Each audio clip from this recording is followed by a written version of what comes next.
Alright, what's up you guys? Welcome to my channel. My name is Tarantino. I have a very fun show for you today. But before we get started, just wanted to throw out that you can follow me on Instagram, Twitter, Snapchat at mtarantino5. And please make sure to subscribe to the channel. I will be posting a lot of more fun stuff as the week continues and every subsequent week as long as I want to do this. So before we get into the titular story today, I just wanted to say this is a very exciting week. Justice League is finally coming out. I have been waiting my entire life to see a live-action Justice League movie, and we are finally seeing it in a matter of days. Early reviews came out yesterday, and they say it's a lot of fun. Mostly positive reviews coming out of Justice League, which is amazing because regardless of what you feel for the DCEU, we never want a superhero movie to fail. So let's just go into Justice League with good expectations and hope it lives up to them. But so far they're saying it's a lot of fun and every character has their standout moments. So that's absolutely amazing. Something we're going to be looking forward to in the aftermath of Justice League is if it clears up any of the rumors that have been going on about the DC Extended Universe, including if Ben Affleck, is staying on as our Batman and Bruce Wayne. It's been almost a year and a half since the rumors have started that he was no longer going to be playing Batman. So maybe after Justice League gets some good reviews, maybe he'll end up staying for Matt Reeves' trilogy. Maybe DC will decide not to do Flashpoint and they won't need to reset anything. Because a lot of the reviews are saying this is a good start in a shift in tone for the DC Extended Universe. So moving on, we're going to get to our main story for today, why you clicked on this video. And our main story today is about Star Wars, the franchise that just keeps on giving. The big story this week, obviously Disney had their quarterly earnings call, and Bob Iger broke the big news that Rian Johnson has been put in charge of a brand new Star Wars Trilogy that does not involve the Skywalker family, which is absolutely amazing. I mean, including Rogue One, we are going to have 10 Star Wars movies about the Skywalker family, and I know what you're saying, Rogue One's not about the Skywalkers, but yeah, it kind of is. It's in the same universe as the Skywalkers. It directly has to do with A New Hope, so I'm including it in that conversation. The quote that Bob Iger gave says, quote, "Johnson will introduce new characters from a corner of the galaxy that Star Wars lore has never before explored."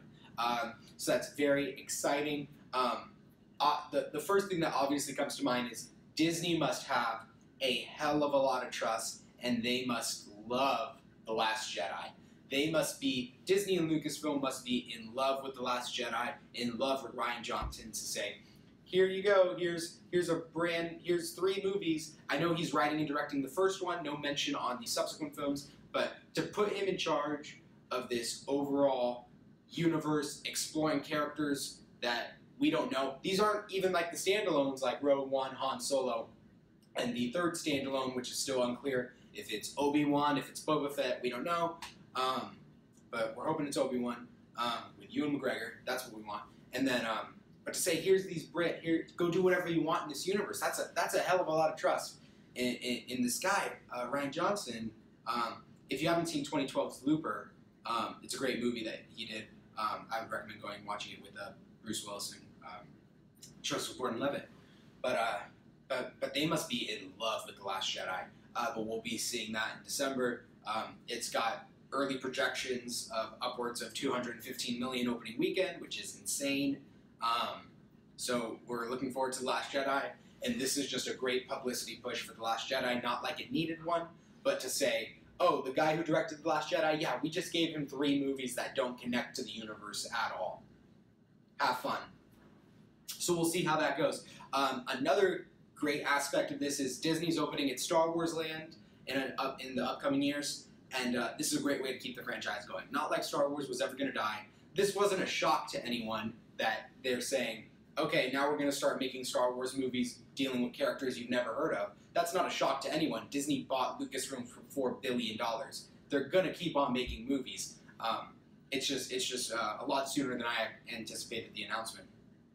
Of course, we have JJ returning to Episode 9, which apparently now will end the Skywalker saga. which is great. It's time to move on from the Skywalkers. So now let's talk about what this new franchise could be about. So the quote says, "From a corner of the galaxy that Star Wars lore has never before explored." I don't know what he means by, if he's talking about just the movies, if he's talking about the animated TV shows, if he's talking about comics, anything that's canon in the Lucasfilm industry, anything they consider canon. So it might just be completely new, or if this opens up the possibility to get maybe a live-action version of Knights of the Old Republic, which I would love to see. But if they're not going in that direction and they're not giving us anything we've ever seen in video games, comics, animated TV shows, that's also fine. Just give us a good story. I mean, these are the only things a Star Wars movie needs to have. Lightsabers and the Jedis. Give me that, and then go do whatever you want on any other planet, anywhere in the galaxy. Like Star Wars could be something even as cool as like a Guardians of the Galaxy take on Star Wars, where it's these rebels who go around from planet to planet, scavenging and looking for things. You could do a bounty hunter series, and we'll get to a little bit of that later on when we talk about other announcements Disney made. But I know they've been trying to make a Boba Fett movie for a long time. You can make a Boba Fett movie without Boba Fett. It's just a bounty hunter going through space looking for criminals. That would be an amazing Star Wars movie, and it would work even without Boba Fett. So the possibilities here are absolutely endless. We're going to need to wait and see for what we get. But Disney also announced a lot more fun stuff. They gave us an update on their streaming service that is launching in 2019. We are getting a live-action Star Wars show on the streaming service, which means we're going to have to subscribe to another streaming service.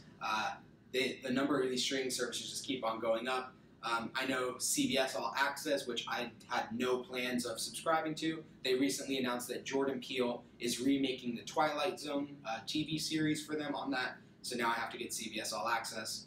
I'm going to have to get the Disney streaming service as well, because of all the Marvel shows I watch on Netflix that will no longer be on there once they get their own service. And now for the live-action Star Wars show, I figured they would be putting something like this on the service just to draw people in. But there have been talks for a long time for a bounty hunter TV show, like I was just mentioning before. But that has always been a plan of Star Wars, is to do a bounty hunter TV show. So maybe we could get Boba Fett there. Maybe that's where we let the character of Boba Fett shine, is we do a Boba Fett TV show that focuses on him just going around and collecting bounties. That would be a great TV show. A live-action Star Wars TV show should be Game of Thrones in space. That's the production value. If you do Star Wars with shitty production value, it will not be good. Star Wars should have comparable to Game of Thrones production value. That would be an amazing TV show. We're not going to have Game of Thrones by the time this TV show comes out. This could be a great replacement. I know Warner Brothers is working on theirs, supposedly with Amazon. Maybe a Lord of the Rings TV show is what they've been talking about with the Tolkien estate, but there's a lot of stuff they need to hammer out there. But a lot of these shows could be anthology series that can replace Game of Thrones for us. I mean, the amount of things you could do with the Star Wars world are endless. So you could give us the most amazing creatures we have ever seen with amazing characters. You could do family-centric stories like Game of Thrones does. You could not do family-centric stories. You could do whatever you want. But the production value should be Game of Thrones in space.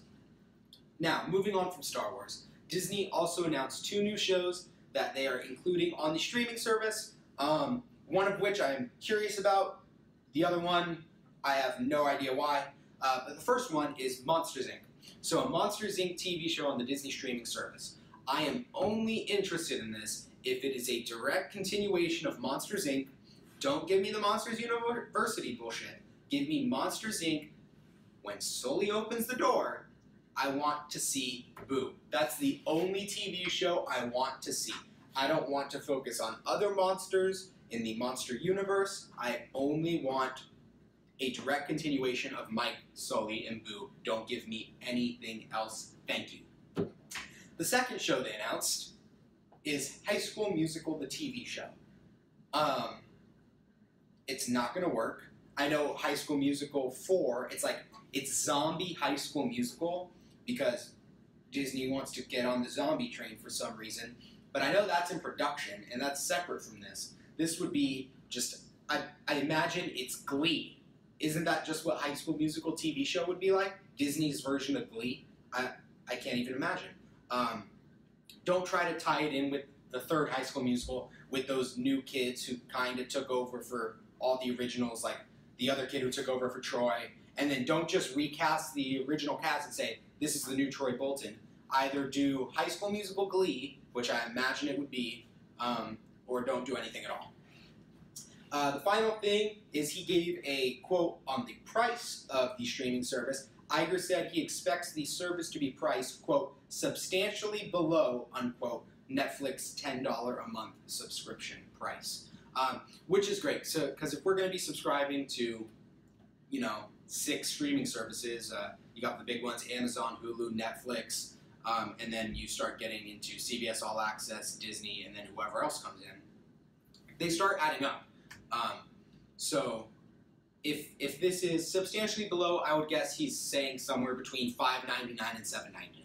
That would be a fair price. I'd be happy to pay something like that for my Marvel TV shows, Daredevil, Luke Cage, Jessica Jones, those ones, as well as a live-action Star Wars show and whatever else they want to give me. If they want to give me more Marvel TV shows, great. If they want to do just something completely new, an animated superhero show, that's great. But whatever it is, I'm in for a Disney streaming service and having all the Disney movies on there. If they put the entire Disney vault on the Disney streaming service, I am 100% in. But that's all I have for today. I will be posting a Justice League reaction once I see it on Thursday. Very excited for that. Also, whatever news breaks throughout the rest of the week. But thank you for watching. Once again, please subscribe to the channel. I'll be posting a lot of fun stuff, and you can follow me on Instagram, Twitter, and Snapchat at mtarantino5. But that's all I have for today. Thank you for watching. I will see you next time. Goodbye.